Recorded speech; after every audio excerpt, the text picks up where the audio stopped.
What's going on, YouTube? Welcome to the channel. This is Lone Wolf, and in this video we're gonna take a look at some Ethereal arena action. All right, we had a great time. We did a couple sessions this week, and we're gonna continue to do some sessions this coming reset. We got to 1600, so we're gonna try to at least reach 1800 for next week, if not 1700. I'm not one of the best players out there, but the climb is very intriguing to me. And the learning process and all that, I love that stuff. But with that being said, let's get into it.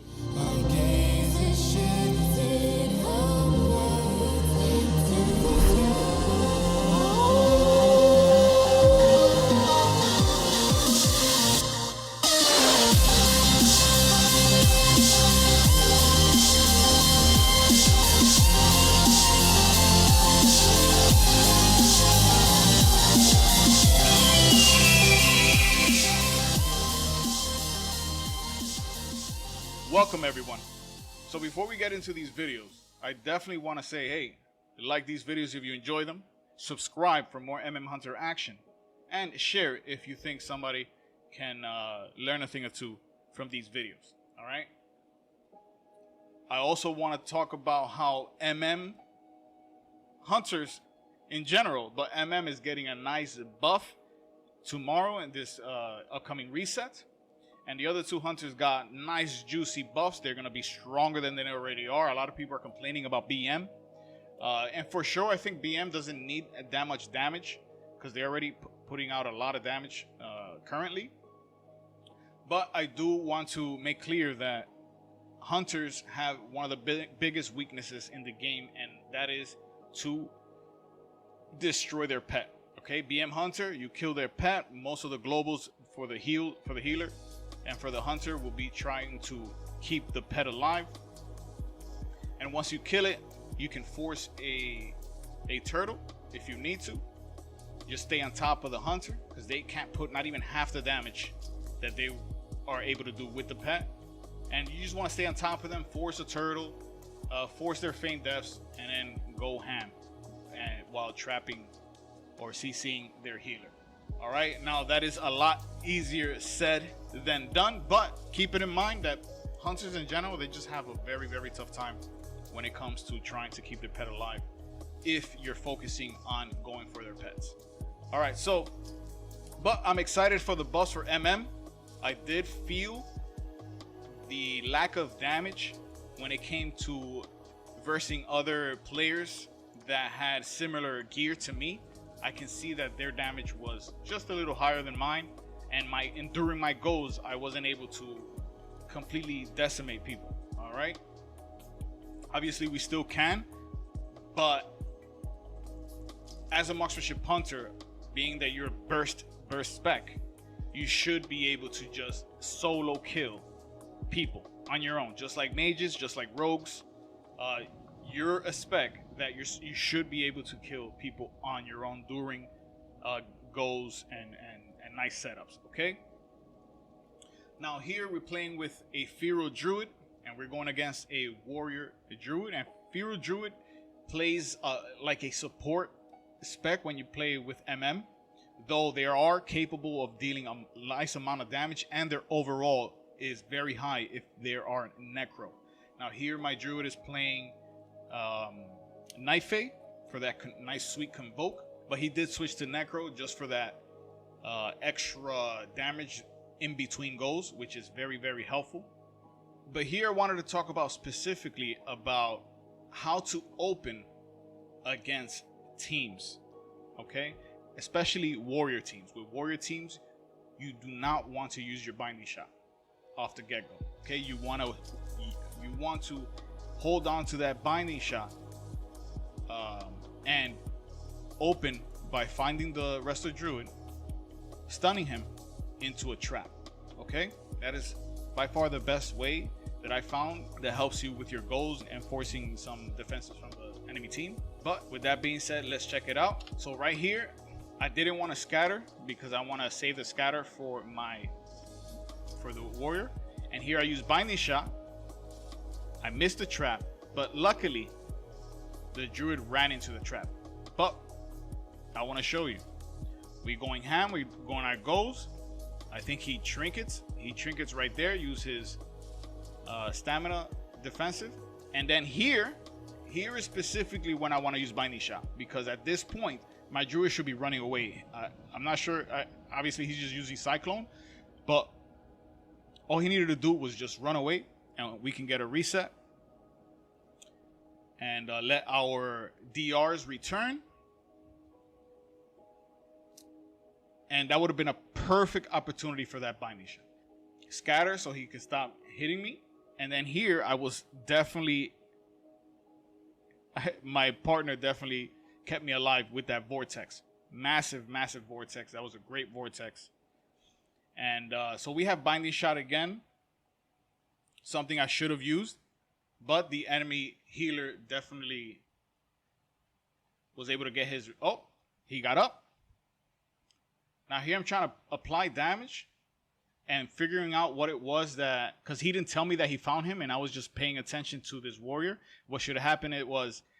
he should have stunned the druid out and had told me. That way I can just throw my trap down on the druid. But it worked out anyway, because the druid here had used all his defenses by this point, trinketed, and it was a perfect opportunity for that convoke. So we won that game. Just a little bit of more communication would definitely go a long way. All right. Here is a situation where we're versing a priest and a paladin, Retribution. And you do want to use your Binding Shot on healers, okay? To secure a trap if the off target isn't able to like help the healer out in one way or another. Okay? Obviously, a perfect way to open as Feral Hunter is to rake into a trap. Alright? And that's what we do here, because he was able to avoid my Binding Shot, the root. So I told my Feral, I was like, yo, I'll need you to stun him so I can trap, and we go immediately. And that's what we do. I didn't have time to use my double tap because I wanted to save my double tap for another thing, but it didn't matter. My Feral just completely used Convoke. It happens that way. The red didn't have enough time to react. Them bites was huge for Night Fae. But I just wanted to show that clip for if your Binding Shot misses and you're playing with a Feral or a Druid, that you're able to do that. But a lot of times it helps to have a stealthy help you out in that way. Now, in this game, I wanted to talk about how, if you're running out of camo, how to just set yourself up for an opener. Now, I tell my Druid here not to open up on the healer. That way I can just get in combat, so I cannot get sapped, and I force the rogue to either... Now, if the rogue was smart, he would not open up because I can't really kill the priest. I'm not using any of my cooldowns. The priest can literally just stand there and heal if I don't use my cooldown. But my camo was running out, and I was like, all right, let's see what happens. Open up regular, just using cooldowns right there. Boom, roll open. He stunned the rogue. I run away. He goes to the holy priest, and at this moment I'm just trying to get away so I can get the priest one way or another. But I'm like, okay, the priest is not out of line of sight. The rogue is not gonna get to me. I'm just gonna deal a lot of damage to the rogue, make them force some cooldowns. And here is a perfect example of holding on to your freezing trap if you are not able to deal heavy damage on the kill target. Okay, I want to go back a little bit. Now right here, I should have noticed that the rogue used evasion. Now at that point, I shouldn't have put my freezing trap on the priest, because no matter what, me nor the Feral can touch the rogue. All right, so I should have just waited, and it doesn't matter if the rogue is healed to full, because my cooldowns, my damage cooldowns, is capable of one-shotting the rogue. Okay, he's a leather wearer, and I just do massive amounts of burst. But what happens is I use my freezing trap. He is able to like just live, not worry about anything. But here we continue. I binding shot. I don't have any freezing trap. I'm committing damage, and it's good. I told him that I was gonna commit damage. Does he have a stun? And he goes in there, stuns the priest, and I was able to use an aim shot with an explosive shot combo, which is very, very useful. All right. So that's that game. Let's move on to the next. So the next game, we're going against a Warlock Resto Druid. Now, here's an example of how stealthies, and I do this myself, we try to juke the flare from a hunter. Okay? It is very important to juke a hunter if you do not stealth right from the gate. Because if you're moving one way and you're not juking him, he's gonna put a flare on top of you. All right, it's the easiest thing. So one thing I've come to learn, at least at this MMR, around that 1600 MMR, is that you see the druid go into stealth, and I know that he's not gonna continue going that way. It's just a thing. I could have definitely missed that. It could have been a no-go, but usually that's what tends to happen. When somebody comes out of the gates, out of stealth, and they can stealth, they're going to juke the direction that they're moving. As soon as we stop the convoke, I'm still doing damage, heavy damage. My druid decided to commit his convoke, which it worked out in our favor because warlocks, they don't have anything. They just have a wall. But if we're both using a lot of damage and he had no hots on him, boom, it doesn't matter. Now, this game is a perfect example of counter play. Now, here we just want to open. I use my cooldowns. My druid does not use his convoke. I just want to make sure that the warlock starts using his cooldowns. He uses trinket, he used his wall. So now he doesn't have anything to mitigate the next go. So right now it's all about trying to get this go down, all right? So my druid is still continuing to go on the warlock. I decided I want to trap this priest. I feint death all his crap. We continue on the warlock, just continuing some damage. That way he has little damage during our next go. Now here, I see that both the priest and the warlock use their cooldowns, but they're still scared. I used a binding shot perfectly right in that moment to stop all their goals, right? But as their cooldown is about to expire is when I use my cooldown. All right? And I decided to go on the priest, though I should have gone on the warlock. That was my fault.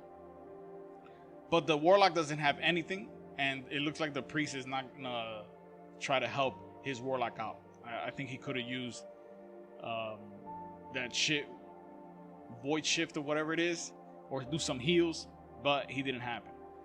This game is a perfect game, is a perfect example on how to hold on your goals, because the warlock was incredibly scared, and the mage knew that if he would have came to me, I'll show you here. It's gonna make sense in a bit.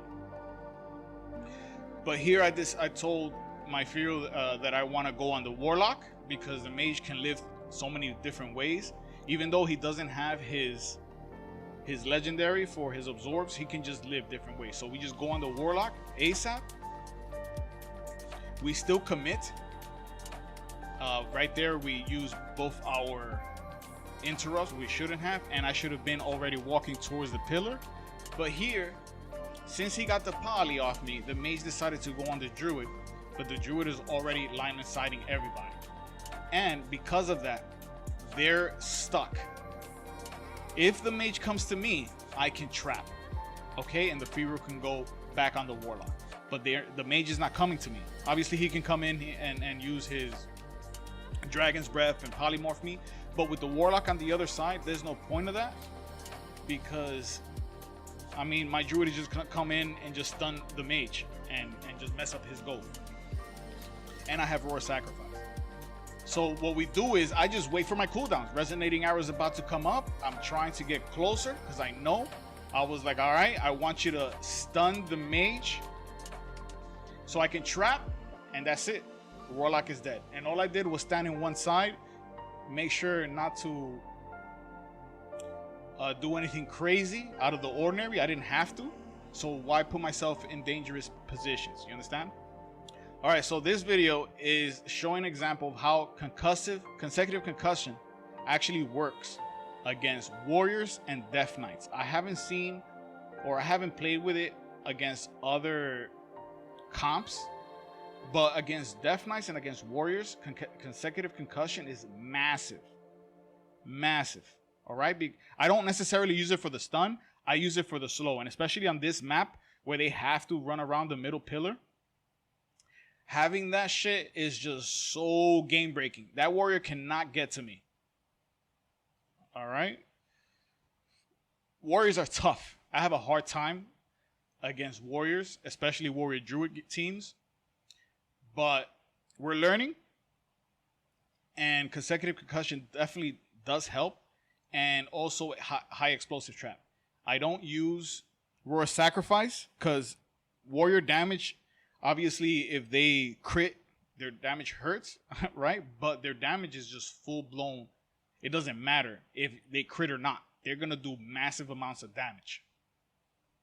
So, again, consecutive concussion, just holding down the game.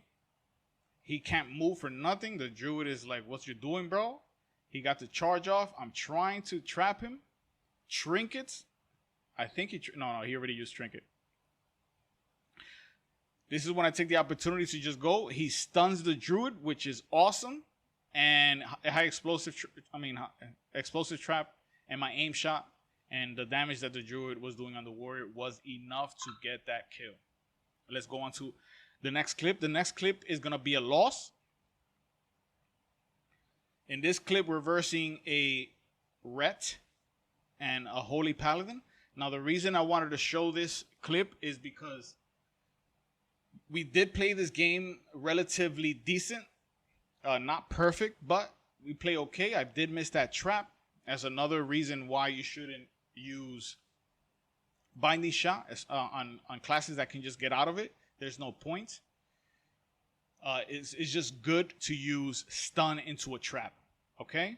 Now, the reason I wanted to show this is because I want to make it known that the legendary that Paladins have that lets them use a crap ton of divine tolls can still kill you even if they're not using wings.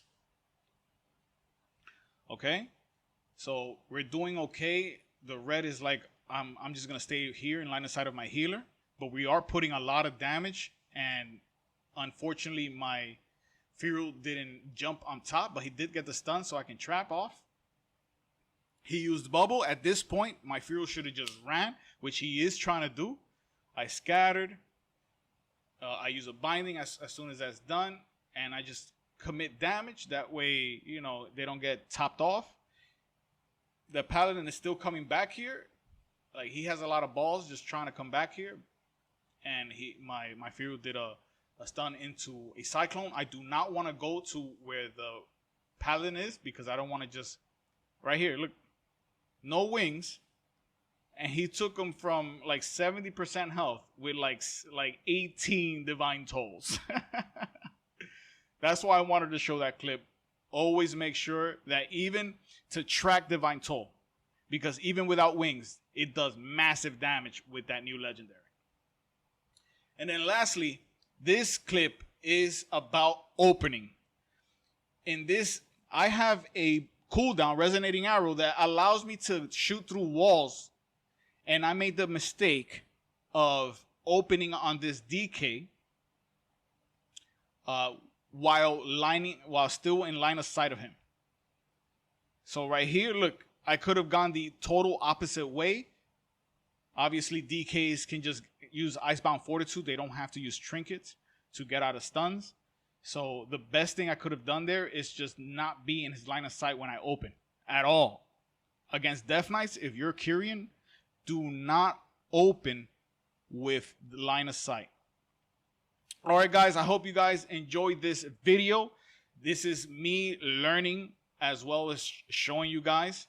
I'm having a great time doing this. And yeah, one thing I want to mention before I end the video is I have a lot of stuff that I want to put out, but I've been having such a good time, and the time crunch to put into WoW is keeping me from investing time into my editing and my uploading. But now that it's dying down, in the sense that we're all reaching certain thresholds that we can, okay, we don't have to do this anymore, etc., etc. I'll be able to put more and more videos, okay?